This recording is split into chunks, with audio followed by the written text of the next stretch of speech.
পূর্বাচলে রাজুকের plot বরাদ্দে দুর্নীতির মামলায় British MP tulip সিদ্দিককে 2 বছরের কারাদণ্ড দিয়েছে আদালত। কারাদণ্ডের পাশাপাশি টিউলিপ সিদ্দিককে 1 লাখ টাকা জরিমানা, অনাদায়ে 6 মাসের বিনাশ্রম কারাদণ্ড দেওয়া হয়েছে। ব্রিটিশ পার্লামেন্টের কোনো এমপির বাংলাদেশের আদালতে বিচার এবং সাজা দেওয়ার ঘটনা এই প্রথম, যে কারণে আন্তর্জাতিক গণমাধ্যমে গুরুত্বের সাথে প্রচার করা হচ্ছে দেশটির সাবেক এই মন্ত্রীর সাজার খবর। বিশেষ করে ব্রিটেনের গণমাধ্যমগুলোতে উঠে আসছে নানা ধরনের বিশ্লেষণ। সাজা ঘোষণার পর ব্রিটিশ গণমাধ্যম the guardian Hampstead and Highgate আসনের এমপি টিউলিপ সিদ্দিকের কাছে তাৎক্ষণিক প্রতিক্রিয়া জানতে চায়। এ সময় সাজার রায়কে প্রহসনমূলক আখ্যা দেন টিউলিপ। তিনি জানান যে তিনি আশা করছেন এই রায়কে কেউ গুরুত্বের সাথে নেবে না। বিচারের পুরো প্রক্রিয়াকে ত্রুটিপূর্ণ দাবি করেন ক্ষমতাসীন লেবার পার্টির এই সংসদ সদস্য।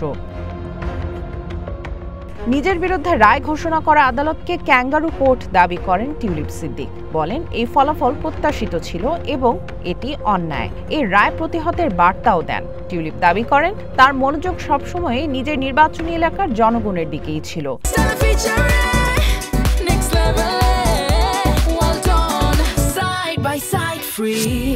বাংলাদেশের নোংরা রাজনীতির দিকে মনোযোগ দিতে তিনি অস্বীকৃতি জানান। গার্ডিয়ানকে এমনটাই বলেন টিউলিপ।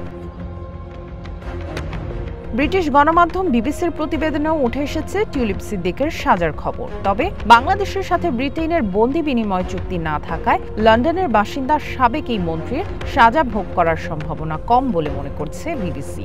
বন্দি বিনিময়ে ব্রিটিশ সরকারের অনুমোদনের জন্য আইনজীবী এবং বিচারকদের কাছে স্পষ্ট প্রমাণ উপস্থাপন করতে হবে বলেও জানায় গণমাধ্যমটি। টিউলিপের সাজার খবর উঠে এসেছে ব্রিটিশ বার্তা সংস্থা রয়টার্সের প্রতিবেদনেও। এতে বলা হয়, ক্ষমতাচ্যুত শেখ হাসিনার সাথে সম্পর্কিত আর্থিক অনিয়মের অভিযোগে তদন্তের মুখে গত জানুয়ারিতে ব্রিটেনের আর্থিক পরিষেবা এবং দুর্নীতি দমন বিষয়ক মন্ত্রীর পদ থেকে সরে দাঁড়ান টিউলিপ সিদ্দিক। যদিও এসব অভিযোগকে রাজনৈতিক উদ্দেশ্য প্রণোদিত মিথ্যা অপপ্রচার বলে তা প্রত্যাখ্যান করেন দেশটির সাবেক এই মন্ত্রী। এছাড়া বাংলাদেশের সাথে বন্দি বিনিময় চুক্তি না থাকার বিষয়টিও উল্লেখ করা হয়েছে প্রতিবেদনে। যে এক কারণে টিউলিপ সিদ্দিক সাজা ভোগ করবেন না নামে প্রতিবেদন প্রকাশ করেছে দ্য স্ট্যান্ডার্ড নামে আরেক ব্রিটিশ পত্রিকা। প্রতিবেদনে টিউলিপের বিরুদ্ধে পূর্বাচলে প্লট বরাদ্দের জন্য তার খালা শেখ হাসিনাকে অন্যায়ভাবে প্রভাবিত করার বিষয়টি তুলে ধরা হয়। সেই সঙ্গে ব্রিটেনের সাথে বাংলাদেশের বন্দি বিনিময় চুক্তি না থাকার কারণে এই রায়কে প্রতীকী বলছে গণমাধ্যমটি।